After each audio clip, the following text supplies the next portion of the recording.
Approximately 20 million Americans use illegal drugs. Learn from recovering alcoholic and now substance abuse counselor what you need to know about prevention, treatment, and becoming sober. Next on Living Smart. Production funding for Living Smart with Patricia Gras is underwritten in part by Halliburton.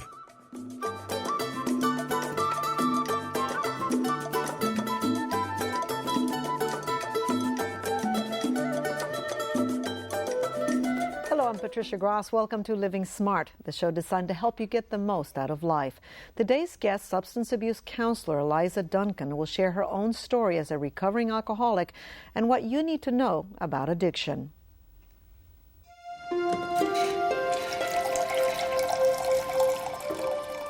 I've gone through many phases in my spiritual journey, times when I was very angry with God, but more and more I feel a real sense of gratitude and awe. Eliza Duncan has a lot for which to be grateful after overcoming two powerful addictions. My story begins in my early mid-20s. I had two babies, a 3-year-old and a 1-year-old. I have been married 5 years. There have been stresses in my life, a lot of changes, and the way I was coping with those was I wasn't eating and ended up anorexic at age 26.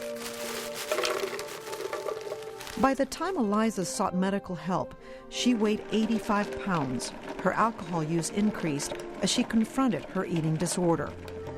You know, I look back now when I had those little girls and it breaks my heart. It wasn't fair to them, it wasn't fair to me, and it was just a hellhole to live in because I couldn't stop it. The cravings are so intense, I could not stop it. For many years, the addiction was winning, but interventions by her loved ones got her to take action. What's incredibly important for people getting sober and staying sober, but what has worked for me these 20 years and 11 months is going to AA, doing therapy, doing group therapy, and surrounding yourselves with sober people. Eliza also credits her husband and the Council on Alcohol and Drugs where she received support. She began volunteering and eventually served as the council's chairman of the board. Thank you and Johnny so much for being on the steering committee. This is where we are now. Mm-hmm. Wonderful. After 10 years of being sober, she went public with her story. I think what's extremely important is for someone in recovery, and if I remember back when, is that you want them to feel very contained, very safe. This is a part of me. I'm a recovering alcoholic. That's a part of who I am. Is there someone we've helped? I'm also a wife. I'm also a mother. I'm also a volunteer. I'm also a gardener. I mean, there's many aspects to Eliza. Eliza went back to school in her 40s, earned a master's degree from the University of Houston, and is now a clinical social worker in private practice. Hi. How are you doing today? I'm doing great this week. Fantastic. Eliza often works in tandem with therapists at the council to help others overcome addiction. Let's you and I meet again in a couple of weeks. Using her own life as an example. Decide then if we want to have a joint session with you and me and the whole family. Okay. That sounds great, Eliza. Okay. I try to start my day with saying to myself 5 things I'm really grateful for. One thing that's incredibly important to me is I journal every day. And I have my prayer time every day. How you doing, my friend? The weekends are with family and friends, and I really do spend a whole lot of time in my garden. It is my therapy. I feel connected to the earth. I feel connected to God. I feel very connected to myself. To plant bulbs in the fall and see them come up in the spring with all the glorious flowers is amazing. Eliza's life, just like the flowers she plants, is filled with new beginnings. And I think what's important about telling our stories is not telling the nitty-gritty or whatever, woe is me, because, everybody's got woe is me somewhere down the road. It was amazing. It's the solution. It's what you did to transcend your life, to make your life better, to make other people's lives around you better.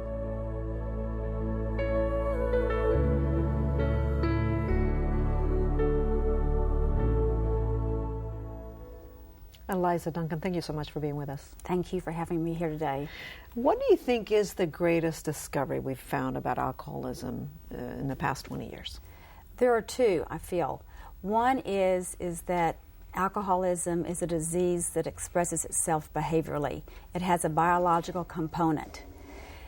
The second is that there is a genetic, hereditary gene that gets passed down from generation to generation. My children have a 7 times greater chance of becoming an alcoholic than someone who doesn't have a parent or a family member who has the disease of alcoholism. What's interesting is, in studies they've done on children who are adopted, if a child is, biological parents do not have the disease of alcoholism and they are adopted into a family where there is alcoholism, they don't have a higher probability of becoming alcoholic. So that shows the strong correlation of genes in this disease. Very interesting. What do you think are the consequences of alcoholism in our society? Oh, there are many. They say that nicotine is the greatest, most addictive one of all the drugs. I'd say alcohol causes the most societal problems there are, by far. 20 million Americans at some point in their life will have a substance use disorder. 1 out of 5 hospital ICU admissions are as a result of alcohol abuse or alcoholism. There are many, many other factors where it affects our society. There are 10.5 million alcoholics in the United States today. That's amazing. Underage drinking, there are 10 million youth that drink on a regular basis. 7 million of those binge drink on a regular basis. Today, there's a difference between what we serve in a drink than 50 years ago. Share with me a little bit about that. And what is in a drink? That's a very good question. The following drinks I'm going to tell you about all have the same amount of alcohol in them. A 4-ounce glass of wine is 1 serving. A 10-ounce wine cooler. A 12-ounce beer. 1 ounce of 100-proof liquor. 1 1/4 ounces of 80-proof liquor. Those all have the exact same amount of alcohol. But what's interesting, and I brought 2 wine glasses from home to show, in the 1940s, 1950s, the wine glasses were very small, as you can see. That is a 4-ounce serving in the small wine glass. In the large wine glass, that is a typical glass of today. And in that wine glass, depending on how it's served, it is at least 2 to 3 times more. That's amazing. Today. So 1 drink has 3 times the amount of alcohol as in 1 serving. So you're getting 3 drinks in one today in a glass of wine. You're getting a lot more. A lot more. And you talked a little bit about binge drinking. What is binge drinking exactly? Binge drinking is drinking a whole lot of alcohol in a short amount of time. So it's the equation between the amount you drink and the time you drink. For a man, if you drink 5 drinks in a row, 1 time, in a 2-week period, that is binge drinking. For a woman, 4 drinks in a row, 1 time, in a 2-week period is binge drinking. Wow. And binge drinking can lead to all kinds of problems. And I feel can lead to addiction down the road. I was going to ask you, is alcohol addictive for everybody? Not for everybody. There are many people out there who can drink socially. And by socially, I mean have 1 or 2 drinks a couple times a week. No big deal. They can leave half of a glass of wine there or half of a drink. No big deal. For those people, there's no problem. But the issue here is a Russian roulette game. It's a disease. And the more alcohol you drink, the higher the probability you have of getting a problem. So we don't know. No one's immune. So how does a person become addicted? I guess it depends on the person. It depends on the person. If it's a genetic predisposition to the disease, if a person is drinking to cover up uncomfortable feelings, if a person begins drinking before the age of 15, they have a 4 times greater chance of becoming an alcoholic than someone who starts drinking after 21. Interesting. If a person drinks, for a man, 2 drinks a day, for a woman, 1 drink a day, they're setting themselves up. Because you don't know what point, this is a mood-altering drug. It changes the chemistry of your brain. So you don't know at what point the effect you're getting from the alcohol, you're going to start needing more and start building a tolerance. Yeah, and why is it so dangerous? Why is drinking so dangerous? Oh, well, the effects of it, for one, for your health, it can destroy your liver. It can cause permanent brain damage. It can lead to heart disease, cancer. It can lead to strokes. It can cause, well, over half of the fatal accidents in the United States are alcohol-related. Over half of the violent deaths in the United States are alcohol-related. It's a mean drug. It's a very mean drug. What do you feel drives addiction? Shame. Really? Shame? Shame. Shame is pervasive. Shame is the feeling that I am bad, I am not worthy, I don't have anything to offer. And what happens with the disease of alcoholism is you begin drinking for pleasure, okay? And then you build on that if someone has a potential problem or has a problem, and you start this cycle of where it's creating pain for you. To me, alcohol means pain. It symbolizes pain. So what happens is a person starts drinking, they need more, and they start drinking more and more, and then their behaviors changes because it's a mood-altering drug. I would do things and say things that I would never have done if I hadn't been drinking. And that's one of the things that ended up getting me to recovery was my husband coming to me and saying, your behavior is crazy when you're drinking. You're drinking way too much. You're not the same person. Changes your personality. Yeah, and I poo-pooed it. I just ignored it. Like, whatever, it's the denial, which is part of the disease. Right, right. And then I had a friend that shared her story with me, and it was identical. Because what I want to stress here is that the disease of alcoholism has stages. And I would say I was in the high bottom stage. I had not lost my family. I had not gone bankrupt. I didn't have any DWIs yet. I wasn't living under the bridge. But my life was miserable. It was affecting my relationships. It was affecting my parenting. I was doing things I would never have done if I wasn't drinking. Right. So it changes your personality. What are the recovering opportunities? If I'm watching this show and I've got this problem and I'm in denial, but I kind of know there's something wrong, what are the recovery opportunities? What's out there? They're endless. But let me address a question there. If I am watching this show and I think I might have a problem, this is the way we play mind games with ourselves. See, I think that there are two parts of an addict. There's the addict part and there's the authentic, real part of the self, okay? Mm-hmm. When you get into the disease, the addict's self starts taking over and starts wanting more and more of the drug to feel normal, okay? Mm-hmm. To feel okay. So what happens is the addict starts winning, and you become more controlled by that part of you. Mm-hmm, mm-hmm. So that's when the disease will progress. Okay. How do you, as a therapist, help your clients who have an addiction to alcohol? Educate, educate, educate. I help them see the mind games they're playing, like, well, I only drink wine, or I only drink on weekends, or I only drink when I'm feeling down. So I help them start coming out of denial. I help them start seeing, well, what are the consequences to my drinking right now? What is the pain that is being caused in my life? So education is huge. Groups, 12-step meetings, AA is superb. It's the longest, most successful program going. Why does AA work so well, do you think? There's a saying in AA that recovery happens over the coffee pot. And what that means is there's connection.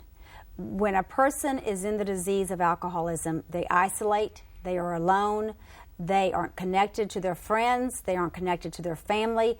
All that matters to them is that drug, that alcohol, getting that drink. So when you walk into the doors of AA, you have the connection that you're so starved for, that you want.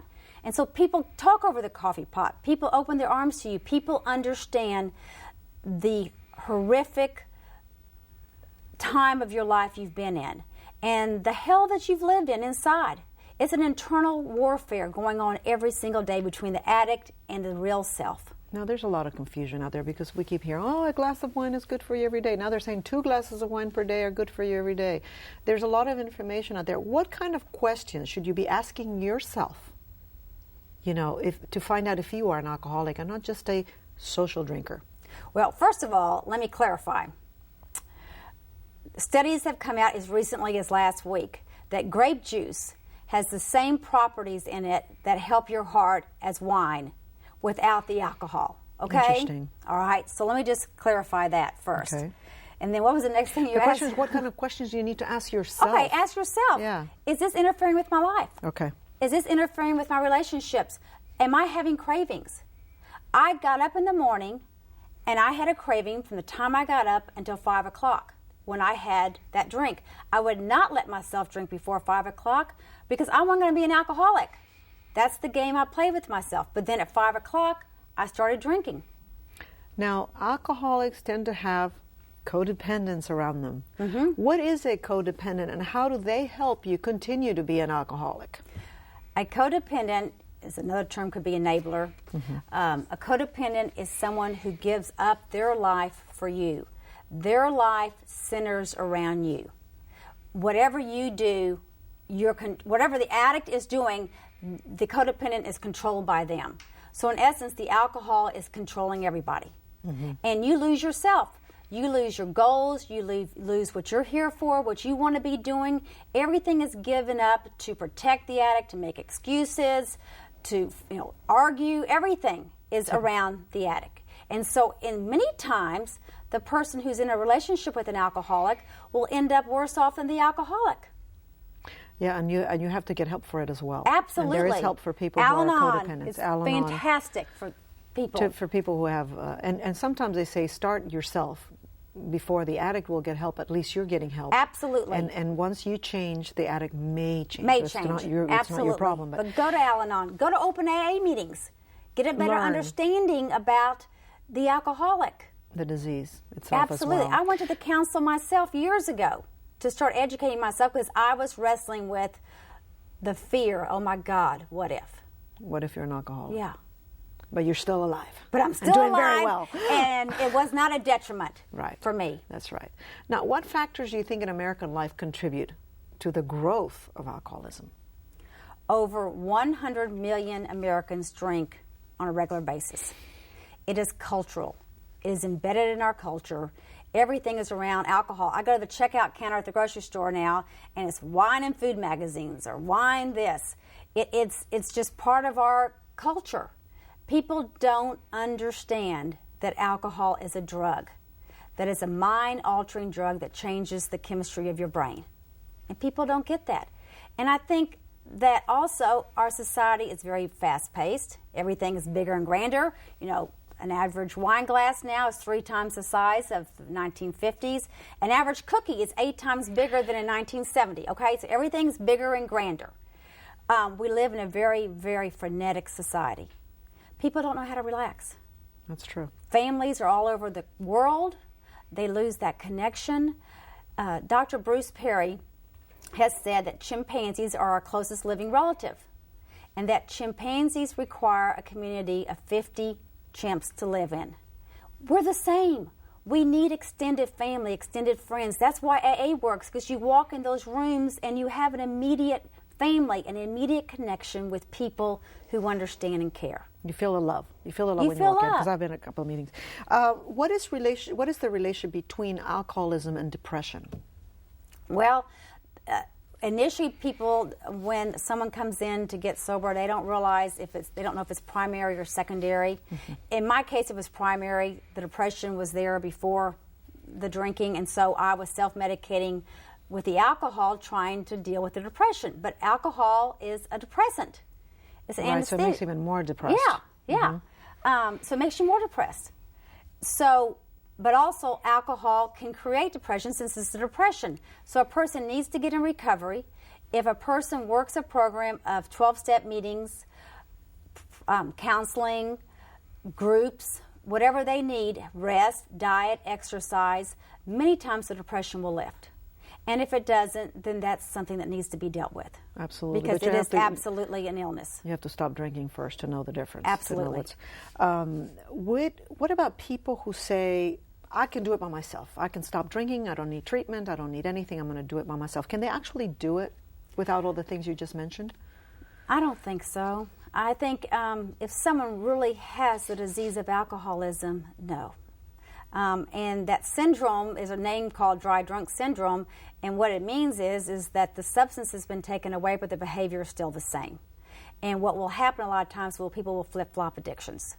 Mm-hmm. They will go to work or exercise or sex addiction or food addiction. I mean, for myself, I had a cross addiction with anorexia and with the alcoholism. When I began to deal with the anorexia, guess what? My drinking escalated. Yeah, and so I was getting a little better because I was eating and I was dealing with that to somewhat, but I wasn't getting near where I needed to be. What about people who don't have enough money to get, help with a counselor, where you have to spend money to get help, or those expensive treatment programs? There are councils all across the United States. There are agencies all across the United States that will work with people. We have them on your website where you can go in Houston, Texas. If you live outside of Houston, you can call them for referrals to other agencies in other cities and states. But there is definitely help for people to get treatment, to get counseling. And there's AA. AA is free. AA is free, that's right. AA that's is free. Right. And it seems to work very well. Do you think addiction could be considered a personality disorder? Yes. Dr. Stuart Udosky of Baylor College of Medicine, in his latest book, Fatal Flaws, addresses that. And I think there's a lot to be learned from this, and I think absolutely it is. How did you think alcoholism, there's always a silver lining in all these tragedies, because it is a tragedy, I think, traumatic to be an alcoholic and to try to overcome it. What have you learned from this journey in your life? How did it make you better to have to go through this? If it did or not, I don't know. Oh, me. When I saw the clip that y'all did beforehand, I'm sitting there watching myself, and I'm sitting there thinking back 21 years now of sobriety, and I see myself working in my yard. I was so intimidated by even planting one little 3-inch pot. I lived in fear. I was terrified that I couldn't do anything right. I would never have dreamed I would have gotten my master's.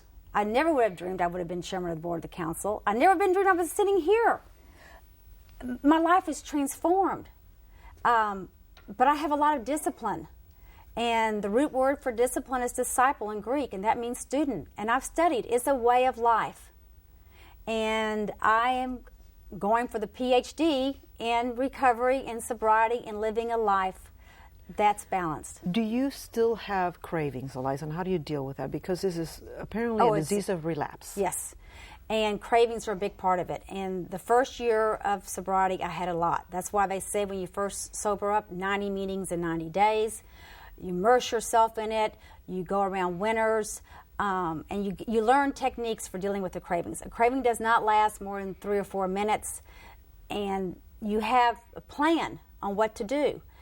The first 5 years, as each year progressed, my cravings got less and less. I went 15 years without a craving. And then 13, 14 months ago, I was in a situation that I'm in before. Wasn't very comfortable in it, but it's not one that I haven't done before. And out of the clear blue, I got this craving. And it was from the tip of my toes to the top of my head. It was like in every fiber of my being. And I remember looking over my shoulder like, oh my God, where is this coming from? Interesting. And it was the most humbling experience. It brought me to my knees because I was like, this is a disease. And I knew what to do. I removed myself from the situation where there was alcohol. I went outside, called someone, talked to them, journaled on it, and it passed. But it's very important to know that may happen. My disease is arrested, but Right. It is not cured. It's not cured. No, It's it never is a cured. chronic disease. How do you know you're living smart? I am living smart today for several reasons. One is I've been sober 21 years. It is a process. 5 years ago, I was diagnosed with Epstein-Barr virus. Which is chronic fatigue syndrome. Which went into chronic fatigue syndrome. It's an autoimmune disorder. I was bedridden for 6 months, very sick for 18 months. And what I realized is, even in sobriety, I still had some defects. I was pushing myself. I was going toward being perfect in graduate school, perfect in this. And I had to really reevaluate.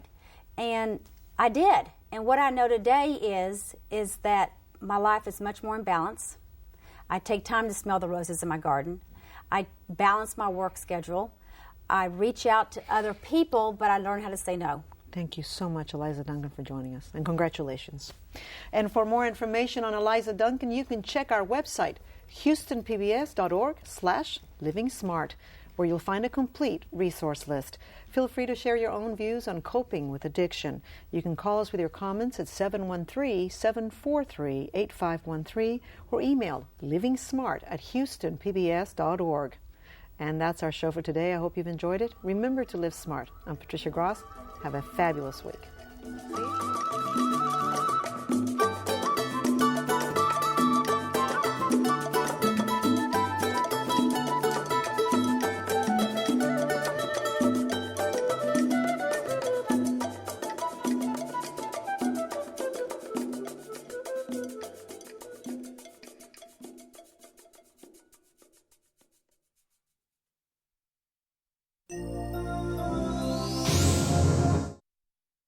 Production funding for Living Smart with Patricia Gras is underwritten in part by Halliburton. For a transcript of this program, send $6.95 to the address on your screen. Please include the name of the guest.